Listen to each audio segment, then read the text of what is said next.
While she's getting the lights, let me also welcome you on behalf of the Tyler Big Band. We're glad that you've chosen to spend part of your evening with us. I'm Phil Burks. I'm going to be your musical guide for this evening. Years ago, I was a DJ and went by the name of Woody Savage, so if you call me Woody afterward, I'll ignore you. Worked in the prepubescent Teeny Bopper Bubblegum League at KFRO in Longview, and helped put a gospel radio station on the air in Gilmer, and then worked at KYKX, playing country for a while, and then worked in TV news and anchored my way through out of a job back when I weighed 100 pounds less and had hair, you know, TV hair. Don't have that anymore. So just as back in those days I helped weave tunes together with stories, that's what we're going to do again tonight. And we're going to make believe this is a real TV studio, okay? And excuse me, a radio studio. And we're going to call it KCCT for the Cherokee Civic Theater, all right? Now, we are recording tonight, so everybody signed a waiver on your way in that your applause is going to be loud and it's going to be strong and that we can use your likeness and your sound of your applause, right? Everybody good with that? Good. Some of you may be aware that back in the early days, actually live radio was done with live bands, live audiences, and it was then broadcast throughout the land. So we're going to do something like that. We're going to make believe that's the way it is tonight. And whether you're a lifelong fan of big band music or a jazz enthusiast, or you're just here because a friend or a family member invited you, we really are delighted that you're here. And by the way, this is the first time in the 50-year history of the Tyler Big Band that they've been in Rusk, Texas. Am I correct on that, guys? I guarantee you we are glad to be here. By the way, I meant to ask this earlier. How many here are band directors or music directors in schools that are active or retired? No, I thought it was more than that. Well, tonight's concert is more than just a collection of familiar tunes. It's a musical journey through some of the greatest music ever written. And tonight we're going to visit the birthplace of W.C. Handy. We'll tell you about him. We're going to travel down America's most famous highway, Route 66, and we're going to spend some time on Broadway. We're going to stop by a late-night jazz club in Kansas City. We're going to solve a mystery with Peter Gunn, and we're going to see a peaceful sunset in Canada. And along the way, you're going to hear music by legendary composers by the names of Duke Ellington, Henry Mancini, Count Basie, Louis Prima, and Ray Charles. And some of those songs are going to be more than 100 years old, yet they still make us tap our feet more than 100 years later. So, many of these composers have never thought that their music would still be played or remembered 75 to 100 years later, but it is. One of the most wonderful things about music is that it connects generations.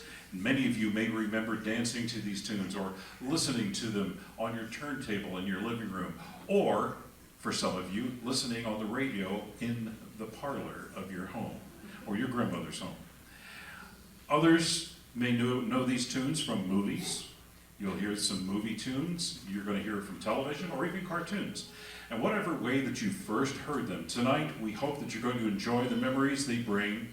Let your mind go back into those times and smell those smells and feel the carpet under your feet and just make those memories over again tonight if you would. A couple of housekeeping items on our part as well. As we go through the evening, I'm going to be introducing the band and different sections, and as soloists stand to do their portion, do me a favor and clap for them. That's the pay for tonight for them. And now we're going to drop the needle on our first tune for tonight. Let me tell you about it. It's called the St. Louis Blues March, written in 1914 by the band I mentioned earlier, W.C. Handy. He's known as the father of blues, and Handy wrote this after witnessing a lonely street musician in Mississippi playing with a knife blade as a slide on his guitar.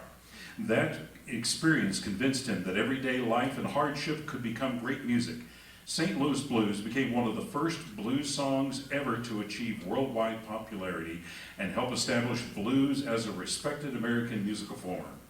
And this unique blend of blues and tango rhythms was groundbreaking for the time. W.C. Handy was so popular, his face, you may not know this, his face was on a U.S. postage stamp. And when he passed away in New York, over 150,000 mourners came to his funeral. As we know, many people know the St. Louis Blues, as I just said, as a blues classic.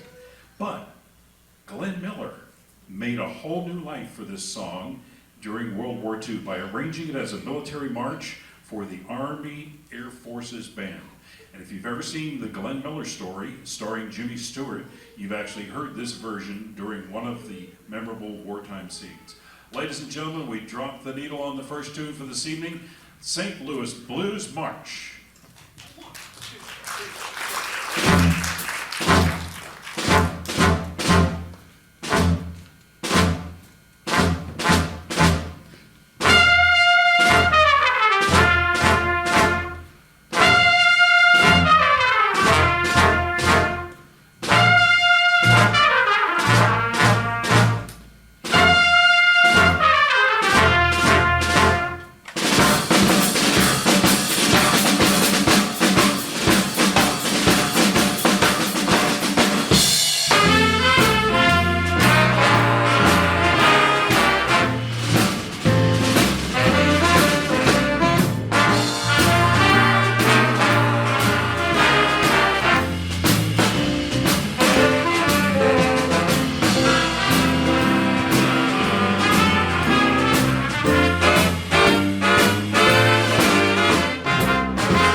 title of our next piece is called Don't Get Around Much Anymore, and it was taken on a whole new meaning over the years. For some, it means staying home to avoid traffic. Others, it means that they've discovered a new way of getting everything delivered to the front door, from food to everything else. But Duke Ellington had something much more romantic in mind when he wrote this. This timeless jazz standard reminds us that sometimes the hardest places to visit are the ones that are filled with lots of memories, aren't they? Now, Duke Ellington has a very, very interesting quote, and I love this. He says, there are two types of music in the world, good music and the other kind. This is good music from 1942, Don't Get Around Much Anymore. One, two, three, four.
You remember these tunes are coming back. Here's another one that's really going to ring a big bell we do. It's called American Patrol.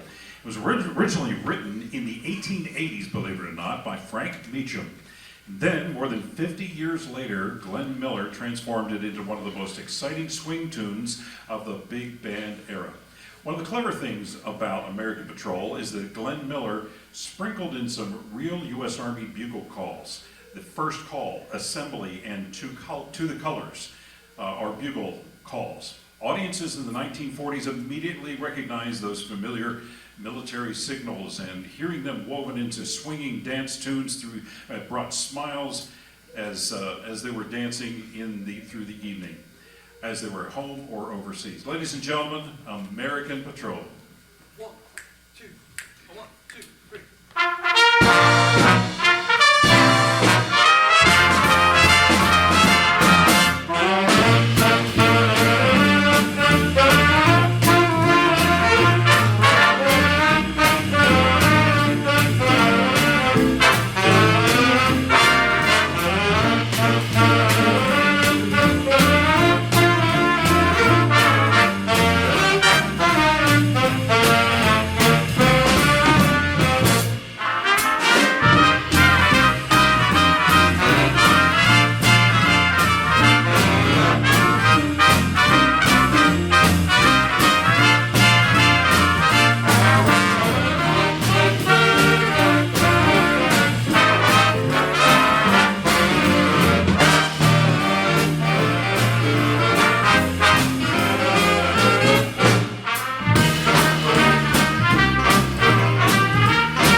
Did you hear the bugle calls mixing through all that? Unlike most of the music that we are going to have for you this evening, this next tune, we actually don't even have a clue who wrote the original song. The tune is called Londonderry Air, and it's a traditional Irish melody that's been passed down through generations before it was finally written down in the 1850s by Miss Jane Ross. That mystery is a part of its charm and its beauty and has made it one of the world's most enduring melodies. Here's a little fascinating piece of trivia. Although almost everyone associates this melody with Danny Boy, in case you didn't get the connection, recorded by the likes of Elvis Presley and dozens of other artists, those famous lyrics weren't actually written until 60 years after the tune was first collected. The melody was already beloved by that time, and it's long since been loved by so many generations. Ladies and gentlemen, Londonderry Air. 3, 4, 1.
those days when that first came out.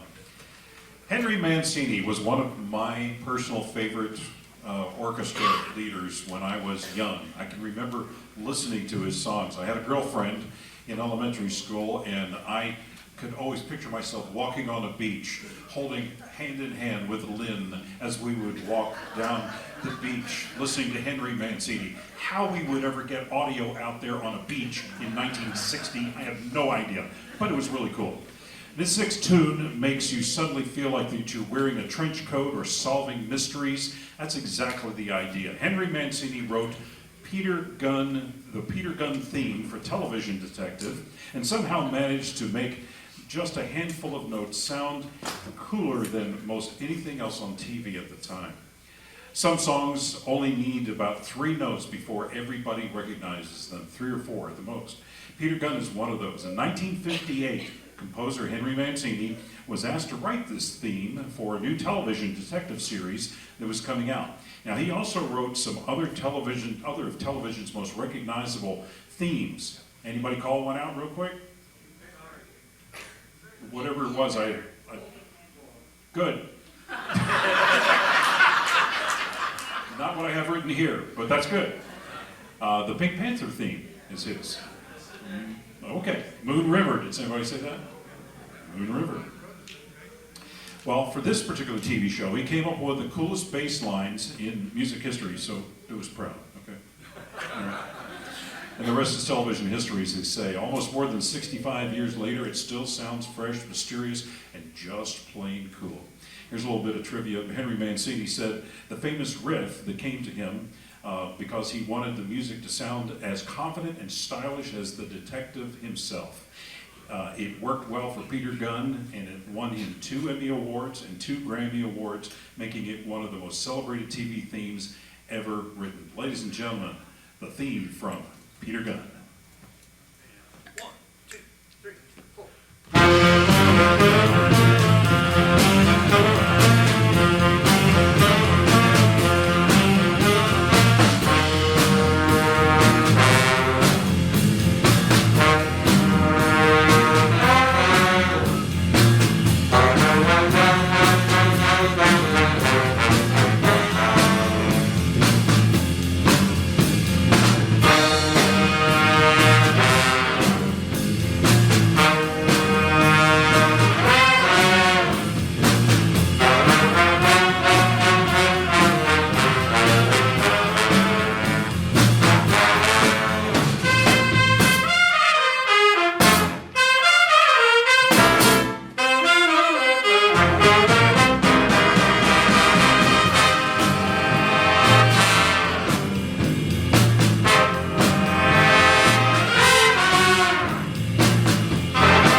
You turned the volume up on that one. I heard that.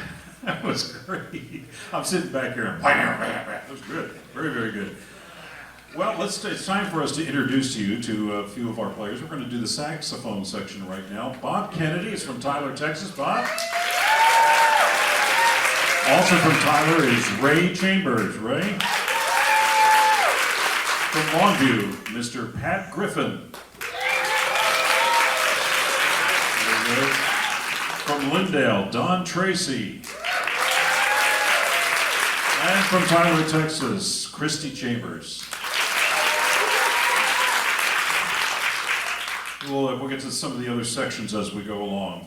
In 1955, this song was originally recorded by Joe Williams with the Count Basie Orchestra, the song that we're going to get to here. This blues number became one of Basie's biggest hits and was made famous by B.B. King. The playful lyrics tell the story of somebody who finally was surrendering in a romantic argument with plenty of humor and swagger. It's called All Right, Okay, You Win. Some people say the secret to a long marriage is learning when to say, I'm sorry. Mine is saying, yes, ma'am. But others have learned that sometimes it's learning how to say, all right, okay, you win. 1, 2, 1, 2, 3.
Yes, that's great.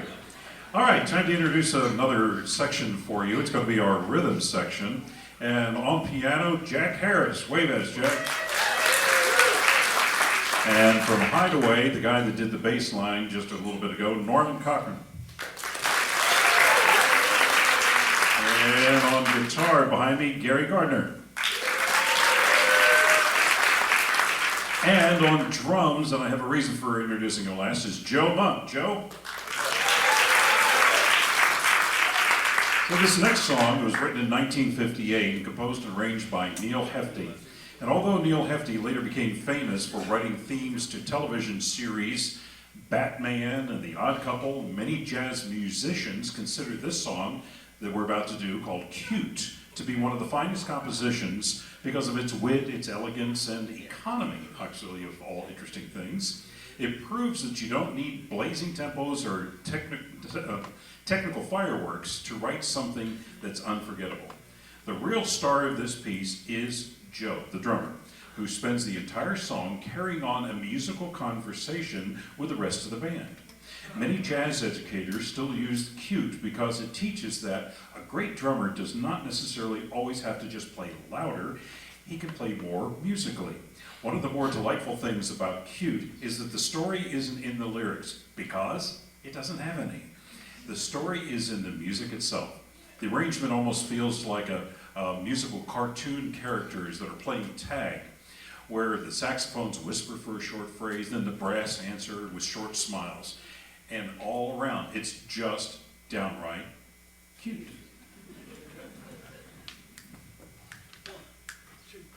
One, two, three.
Hey, that was cute. I'll be here all week, ladies and gentlemen. All right, time to introduce our trombone players. And let's start off with Mr. Ray Vardaman from Flint, Texas. Ray? From Tyler, Bobby Grounds. From Idaway, Richard Jacobs. And from White House, Landon Hayati. Close enough? Okay.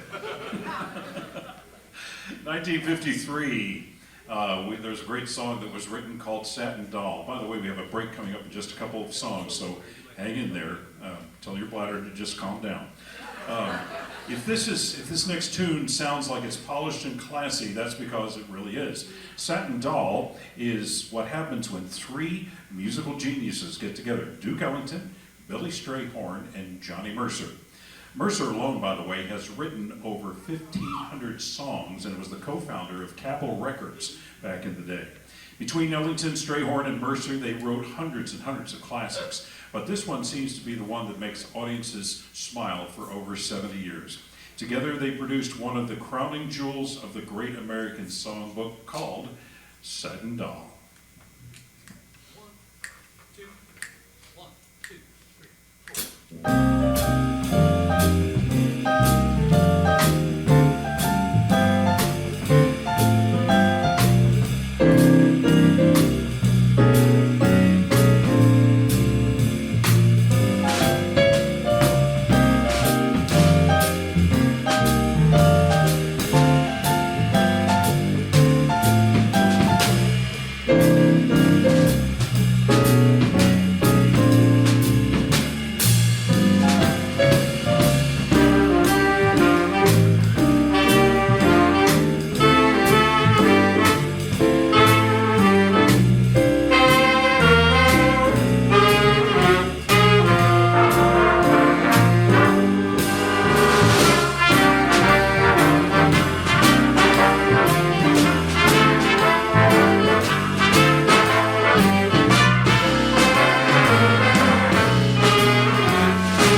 was called Satin Doll. So luscious in that. All right, we're going to introduce our trumpets right now, and let's start off with, from Ben Wheeler, Jack Evans. Jack, there you go. From Gun Barrel City, Tom Felty. And from Bullard, Mitchell Gilbert. And from Tyler, Texas, a guy that I've known about as long as I've been alive, and that's Richard Evans. So I really didn't start living until I met you, Richard. That's my point. Okay. Thank you. In 1958, Ray Charles had a song. Well, actually, the song was written in 1958. Ray Charles made this song famous in 1962. And the song that was written was I Can't Stop Loving You. Some songs are so good they just cross all kinds of musical boundaries. I Can't Stop Loving You was written by a country singer by the name of Don Gibson after a painful breakup. Gibson, who was nicknamed the Sad Poet, wrote the song on June 7th, 1957. Notice that's a specific date, so he must have had a really bad day that day. While composing a ballad about lost love, this came out. It was released as a B-side, for those of you that are old enough to remember A-sides and B-sides of 45s. This was the B-side of Oh Lonesome Me. But both songs became major country successes, and its straightforward lyrics are about accepting the end of a relationship. Well, a few years later, in 1962, Ray Charles recorded it, but not as a country song, but as a soulful blend of gospel, jazz, and rhythm and blues. And it became one of the biggest hits of his career and proved that great music does not actually have to fit in one single category.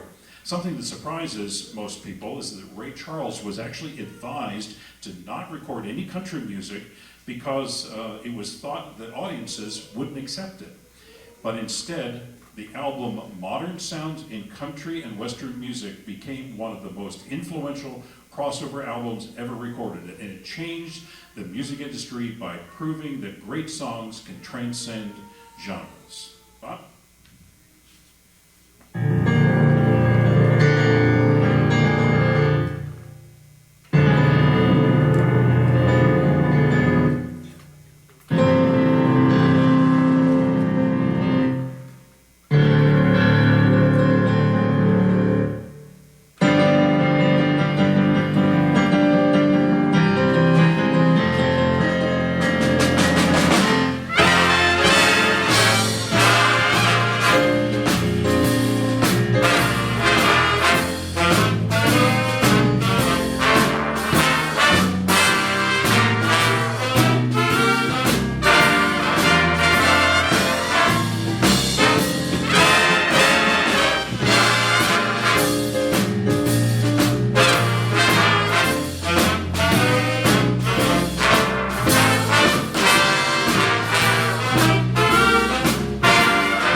last song in the first half is a song called Old Devil Moon from 1947. Here's a fun fact. You are going to hear another Burton Lane composition later in the program. We'll make the connection for you in a little bit. But Burton Lane wrote this. Many musicians would tell you that Old Devil Moon is the song that really truly became a jazz standard. When Finian's Rainbow, which was a play, opened on Broadway in 1947, it ran for more than 700 performances, which was a huge success for its time. And along with the show's whimsical story and memorable songs, Old Devil Moon quickly became a standard and has been recorded by artists ranging from Frank Sinatra to Ella Fitzgerald to Miles Davis. It was written for the musical by composer Burton Lane and lyricist E.Y. Harburg. Harburg also wrote the lyrics for another huge hit. Anybody have a clue? Over the Rainbow. Boom, boom, boom. Get that guy a penny. Great job. The song describes the musical feeling of unexpectedly falling in love, and quickly it became a jazz favorite. Ladies and gentlemen, Old Devil Moon.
time we put a little more fuel into the generator that's running the KCCT transmitter. And when you're going to let these guys and gals get their lips a rest and their fingers a rest, we'll see you back here in 15 minutes. We're going to kick it off real big in the second half. See you in 15.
What a great way to get into that second half. How about that?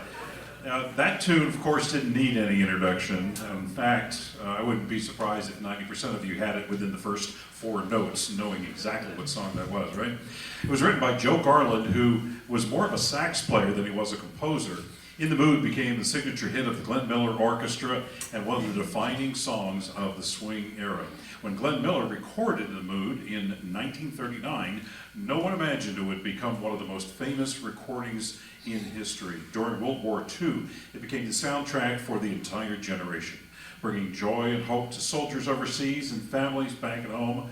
And more than 85 years later, it's still impossible to hear it without smiling.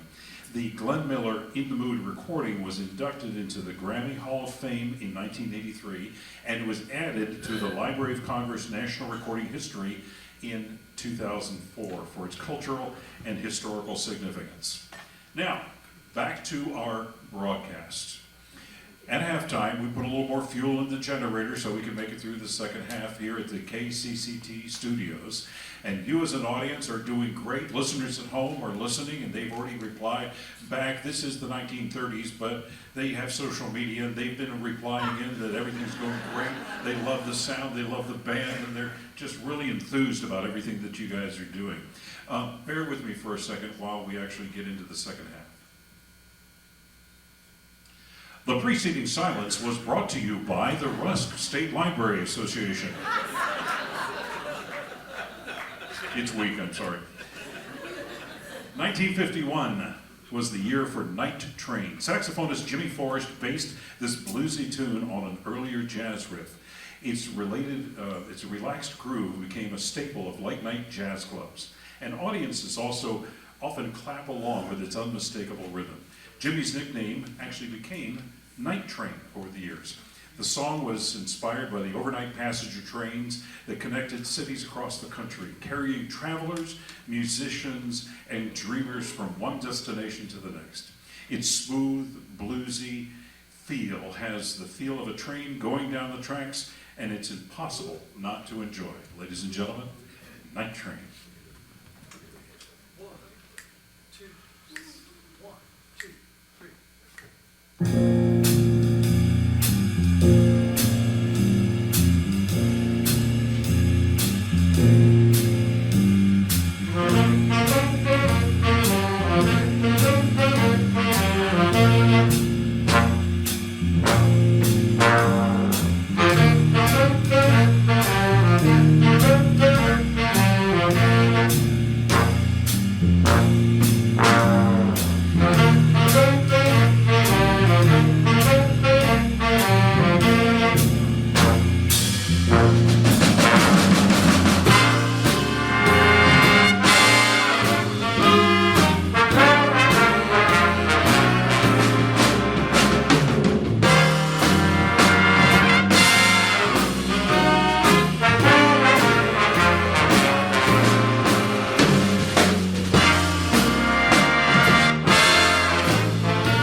next selection is more of a swing tune, more than just a swing tune, excuse me. It's a piece of music history. In the late 1920s and early 1930s, Kansas City was one of America's hottest jazz cities. And at the center of the scene was a pianist and a band leader named Benny Moten, whose orchestra was developing a blues-based style of jazz built on repeating riffs and driving rhythms. That sound would soon become known as the Kansas City Swing. In 1932, Benny Moten and his nephew, Buster Moten, wrote Moten Swing. While Kansas City was becoming the birthplace of a new style of jazz, they wrote this tune. The recording featured a famous pianist who became the secret ingredient in the tune. All right, we've had quiz time before. Anybody know who the pianist was? Time's up. Count Basie. And he had a relaxed, effortless style that would soon make him one of the biggest names in American music. Audiences were so captivated by his fresh style sound that one performance in Philadelphia at the Pearl Theater, reportedly earned 7 ovations, 7 encores, Today, Moten Swing is remembered as one of the songs that helped launch the swing era and paved its way into the great Count Basie Orchestra. Ladies and gentlemen, Moten Swing. 1, 2, 1, 2.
swing. You know, the guys up here on the stage might know the name George Faber, and some of you out there probably do. And George is a good friend of mine. And George and I had this conversation one time about bass players. You can tell a good bass player by how he moves his mouth when he's playing. Am I right? I'm telling you. Yeah. 1956. Not every song is about true love or heartbreak or dancing. Sometimes a composer is simply is inspired by a beautiful view. Our next selection is one of those pieces. It's a musical postcard inspired by a stunning sunset in Canada called the Canadian Sunset. Legend has it that Eddie Heywood, who was a child prodigy, was so captivated by the sunset in the Canadian Rockies that he went home and wrote this unforgettable melody. And whether you've seen a Canadian sunset or a Texas sunset, you've probably had one of those memories where nature just simply takes your breath away. That's exactly what his music is meant to capture. Here's a little fun bit of trivia about this. Canadian Sunset reached the top 10 in both the pop and jazz charts in 1956, proving that a beautiful melody can transcend genres to just about anyone. Ladies and gentlemen, Canadian Sunset. 1, 2, 1, 2, 3.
think this next song is one of my favorites. We all have to have our favorites, but it's probably because I've actually been on Route 66.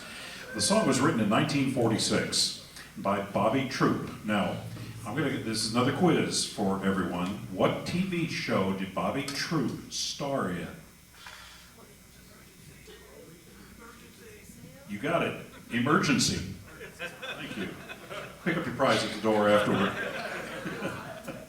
Well, before there was GPS and before Google Maps and definitely before Siri telling you to make a U-turn, there was Route 66. Stretching more than 2,400 miles from Chicago to Los Angeles, it became America's most favorite and famous highway. Songwriter Bobby Troup wrote this tune while he and his wife were traveling, actually from their home in Pennsylvania, all the way out to the West Coast to start his songwriting career in California. His wife suggested that they include the names of the towns that they passed through on the 8 states that they were going through on their way on Route 66 to California. The result became the ultimate American road trip song. So buckle up your seat belts, roll down your windows the old-fashioned way, and enjoy Route 66. 1, 2, 3, 4.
I felt the wind, didn't you? 1936, a song called Sing, Sing, Sing with a Swing. If there's one soundtrack in the swing era, this piece would definitely be on it. Sing, Sing, Sing was written by Louis Prima in 1936, but became legendary when Benny Goodman, apparently his family's in the audience, this is good. Benny Goodman and his orchestra performed it at Carnegie Hall in 1938, and it featured drummer Gene Krupa in one of the most famous drum performances in jazz history. No pressure, Joe. So if you find yourself tapping your foot or wanting to dance, don't worry, that's exactly what the music was written to do. In 1938, jazz wasn't considered concert hall music until Benny Goodman brought his orchestra to Carnegie Hall in New York. Their performance of Sing, Sing, Sing brought the audience to its feet and proved that swing music was belonged on the world's greatest stage. And now, nearly 90 years later, this exciting chart is still thrilling audiences around the world and here in Rusk, Texas. A little piece of trivia. In 1967, Prima voiced the King Louis part in the Jungle Book. Just a little trivia for you. The song is about rhythm, it's about energy, and it's about the one most exciting drum parts ever written. So if Joe looks like he's having a little bit more fun than he ought to tonight, that's probably what's going on. All right, ladies and gentlemen, take it away, guys. 1, 2, 1, 2, 3, 4.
I see a little smoke coming off the set back there.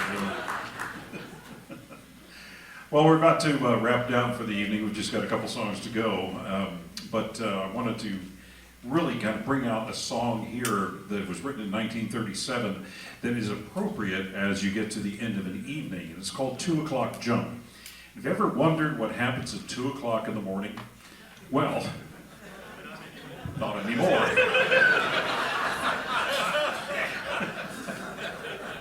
Oh, I could go so many directions with that, Ray, and I'm not going to do it. Well, if you're a jazz musician, that's when the party is just getting started. 2 O'Clock Jump is a swing-era jazz instrumental closely associated with Harry James and his orchestra. It was first recorded in 1939, and it's an adaptation inspired by 1 O'Clock Jump, reworking the original idea into an arrangement that became one of Harry James' signature big band performances. The tune for 2 O'Clock Jump grew out of the Count Basie Orchestra's performance at the Reno Club in Kansas City and received its famous title because it was often played near the end of the late night broadcasts, which would then be around 1 a.m. And as we're getting around to the end of our broadcast for the evening, it's appropriate that we play it about now. Much of the original performance featured spontaneous improvisation, highlighting the remarkable talent of Count Basie's musicians. Listen for the call and response between the sections of our band as the song is played. 2 O'Clock Jump. 1, 2, 1, 2, 3, 4.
I know some of you are musicians here and you appreciate this great music. You ought to see the black marks all over this music. There's lots of notes there, lots of notes.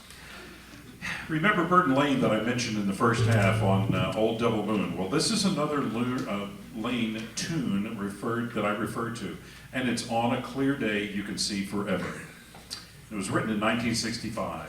Some songs simply make you smile, but the next piece is one of those songs that also does more than just make you smile. Its soaring melodies remind us that with hope, confidence, and maybe just a little sunshine, tomorrow always can look brighter.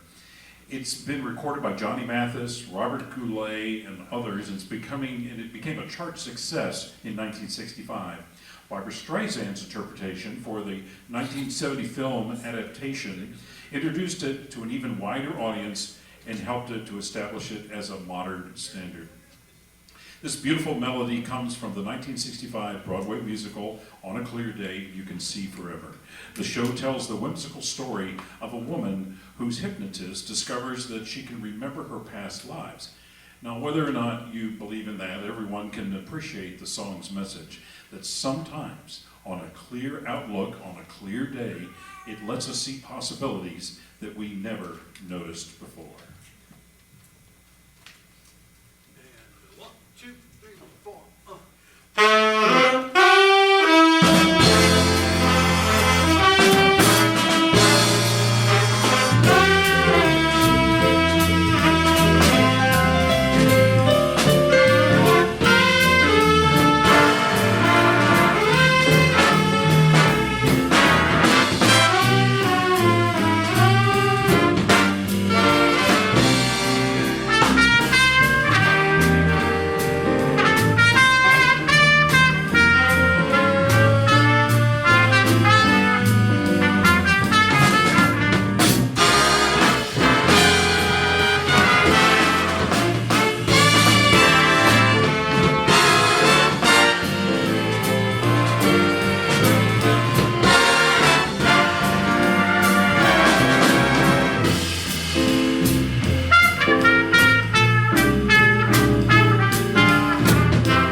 Well, we've reached the end of our broadcast, and it's time to turn off the transmitter, thank our sponsors for the evening, and enjoy what we remember from this musical journey tonight.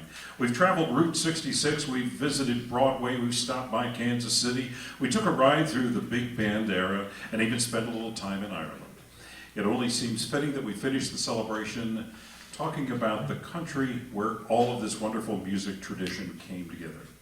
Written by Lee Greenwood in 1984, God Bless the USA has become one of America's most beloved patriotic songs. Greenwood was reflecting on what it means to be an American. The song was successful upon its release, but it took on an extraordinary meaning, of course, and significance after September 11th attacks. It has since become one of the nation's best-known patriotic songs, performed at sporting events, military ceremonies, and national commemorations. We're about to turn off the KCCT transmitter and let our great live band get some much-needed rest and put the records back in their sleeves and the tone arms back in their holders. From all of us in the band, we want to say thank you for enjoying this evening with us, because we surely enjoyed it, and we enjoy the American music that you've heard and we've played. We hope that you'll enjoy the journey even more as we all join together and conclude with Lee Greenwood's God Bless the USA.